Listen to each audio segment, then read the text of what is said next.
नमस्कार दोस्तों, मेरा नाम अंकित है और जो कुछ मैं आपको बताने जा रहा हूँ वह मेरी जिंदगी की सबसे भयावह यात्रा थी।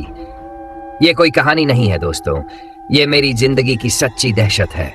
ये घटना उस समय की है जब मैं अपने दो दोस्तों अमन और सुमित के साथ एक प्रसिद्ध पर्यटक स्थल घूमने गया था। एक ऐसी जगह जिसे लोग बहुत सुंदर बताते थे, बहुत शांत बताते थे और स्वर्ग जैसी जगह कहते थे। उस दिन समय था शाम के 6:55। हम एक पहाड़ी इलाके में पहुंचे जहां चारों तरफ ऊंचे पहाड़, घने जंगल और बादलों से ढकी सड़कें थी। वह जगह थी एक पुराना पर्वतीय पर्यटक स्थल जहां हर साल हजारों लोग घूमने आते थे। लेकिन उस दिन पूरा इलाका लगभग पूरी तरह सुनसान था।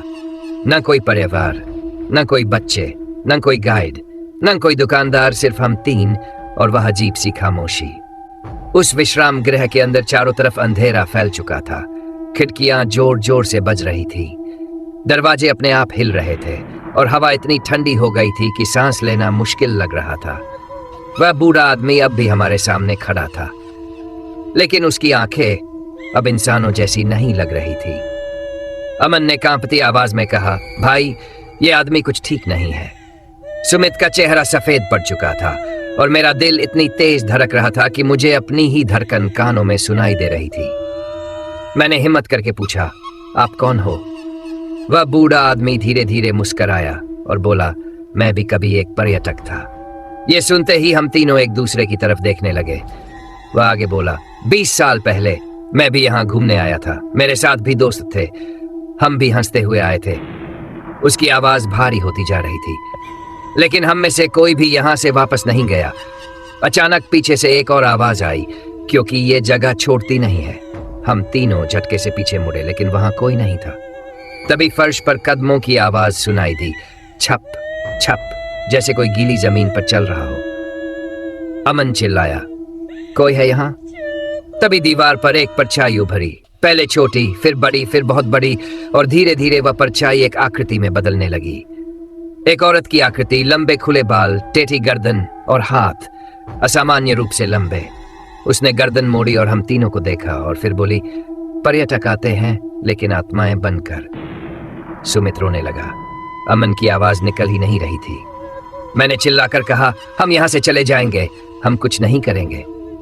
वह औरत हंसी, बहुत डरावनी हंसी, और बोली, जो एक बार यहां आ गया वह बाहर नहीं जाता। अचानक जमीन हिलने लगेगी, पूरा विश्राम गृह कांपने लगा, तस्वीरें दीवारों से गिरने लगी, दरवाजे अपने आप खुलने बंद होने लगे। और तभी हमने देखा वह बूढ़ा आदमी धीरे धीरे धुएं में बदलने लगा और उसी धुएं से कई चेहरे बनने लगे। चेहरे बच्चों के, औरों के, मर्दों के, सबके चेहरे डर से भरे हुए। सब एक साथ बोले, यह जगह हमारी है, तुम यहां से नहीं जा सकते। तभी एक जोरदार आवाज हुई, धड़ाम। पूरा विश्राम गृह अंधेरे में डूब गया और उसी अंधेरे में मेरे कान में किसी ने फुसफुसाया, भागो। लेकिन किस दिशा में, कहां? हम तीनों एक दूसरे का हाथ पकड़कर अंधेरे में दौड़ पड़े और तभी सामने एक लंबा गलियारा दिखाई दिया, बहुत पुराना, बहुत संकरा और बहुत अंधेरा। और गलियारे के अंत में एक लाल रोशनी जल रही थी और उस रोशनी के नीचे कई परछाइयां खड़ी थी। उनमें से एक बोली, यही आखिरी रास्ता है। हम तीनों अंधेरे गलियारे में खड़े थे। सामने लाल रोशनी जल रही थी, पीछे अंधेरा था और दोनों तरफ दीवारों से अजीब सी आवाजें आ रही थी, जैसे कोई अंदर से खरोंच रहा हो। अमन फुसफुसाया, भाई, यहां से निकलने का कोई रास्ता नहीं है। तभी सामने खड़ी परछाइयों में से एक परछाई आगे बढ़ी। उसका शरीर जमीन को छू रहा था, उसके पैर दिखाई नहीं दे रहे थे और आंखें लाल रोशनी में और भी चमक रही थी। वह बोली, यह रास्ता बाहर नहीं जाता, यह रास्ता अंदर जाता है। सुमित रोते हुए बोला, हमें जाने दो, हम कुछ नहीं करेंगे। परछाई हंसी और बोली, हर पर्यटक यही कहता है। तभी गलियारे की दीवारें धीरे धीरे हिलने लगी, जैसे सांस ले रही हो। दीवारों से हाथ निकलने लगे, मानव हाथ नहीं, सूखे हड्डियों जैसे। अमन चिल्लाया, भागो अंकित। हम तीनों दौड़ पड़े, लेकिन गलियारा खत्म ही नहीं हो रहा था, जैसे वह अनंत हो। दौड़ते दौड़ते हम एक बड़े हॉल में पहुंच गए। हॉल के बीचों बीच एक बड़ा सा पत्थर का स्तंभ था और उसके चारों तरफ गोल घेरा बना था। उस घेरे के अंदर कई कंकाल पड़े थे, पुराने, कुछ अधजले, और दीवारों पर लिखा था, पर्यटक स्मृति स्थल। सुमित कांपते हुए बोला, ये क्या जगह है? तभी चारों तरफ फुसफुसाने की आवाजें आने लगी। हम आए थे घूमने, हम खो गए, हम फंस गए, हम यहीं रह गए। हर आवाज एक अलग दर्द की कहानी थी। तभी स्तंभ पर एक चेहरा उभरा धीरे धीरे पत्थर में से। एक जवान लड़के का चेहरा डरा हुआ, खून से सना। वह बोला, अंकित। मैं सन्न रह गया। मैंने कांपती आवाज में कहा, तुम मुझे कैसे जानते हो?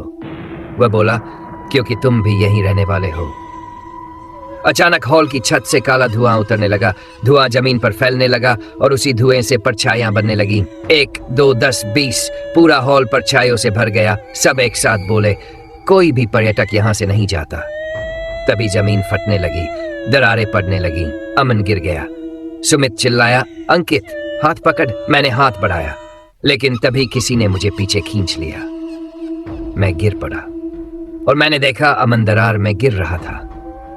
वह चिल्ला रहा था, अंकित। और फिर एक तेज आवाज, सब कुछ शांत, अमन गायब, सिर्फ अंधेरा और परछाइयों की हंसी।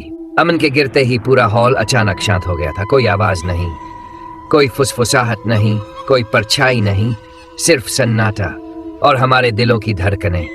उसकी आंखें खुली थी, लेकिन जैसे वह कुछ देख ही नहीं पा रहा था। वह बार बार एक ही बात बोल रहा था, अमन गिर गया, अमन गिर गया। मैं उसके पास गया, उसका हाथ पकड़ा, लेकिन उसका शरीर बर्फ जैसा ठंडा था। तभी जमीन की दरार धीरे धीरे बंद होने लगी, जैसे कभी वहां कुछ हुआ ही न हो। और तभी दीवार पर खून से लिखा हुआ दिखा। 3 आए थे, एक चला गया। सुमित ने दीवार की तरफ देखा और जोर से चीख पड़ा। तभी पूरे हॉल में धीमी धीमी घंटियों की आवाज गूंजने लगी। Tin tin tin. वह आवाज किसी मंदिर की घंटी जैसी नहीं थी, वह किसी अंतिम संस्कार की घंटी जैसी थी। और उसी आवाज के साथ चारों तरफ धुआं फैलने लगा। धुएं में चेहरे बनने लगे। अमन का चेहरा खून से भरा हुआ, डरी हुई आंखें और खुला हुआ मुंह। वह बोला, अंकित यहां से निकल जाओ। सुमित चीख पड़ा, ये झूठ है, ये अमन नहीं हो सकता। तभी धुएं में से एक भारी आवाज आई, वह अब इस जगह का है। अचानक हॉल की दीवारें धीरे धीरे पास आने लगीं, जैसे हमें कुचल देना चाहती हो। मैंने सुमित का हाथ पकड़ा, भागो। हम दोनों दौड़ पड़े, लेकिन रास्ता बदल चुका था।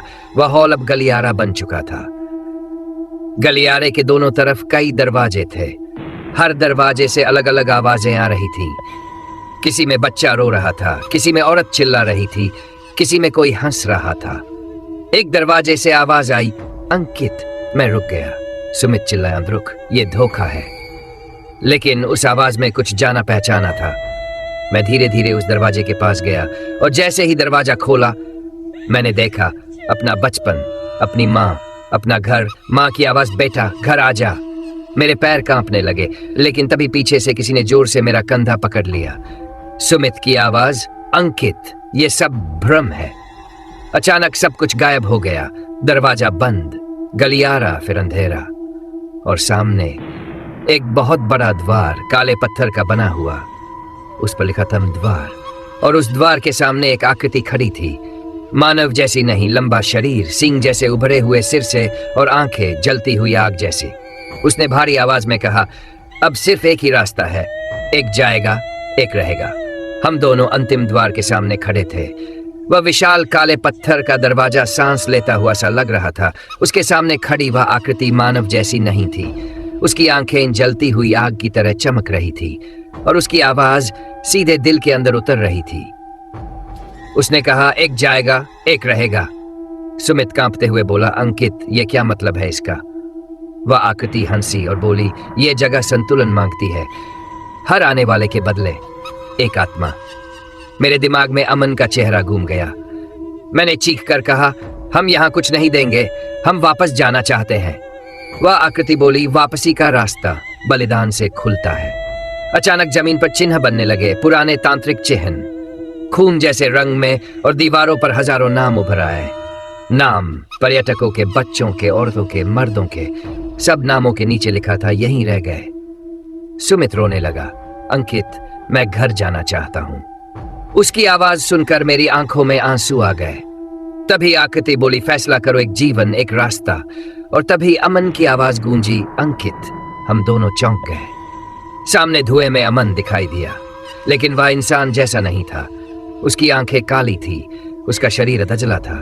वह बोला, मैं यहाँ फंस गया हूं, दोनों में से कोई एक यहाँ रहेगा।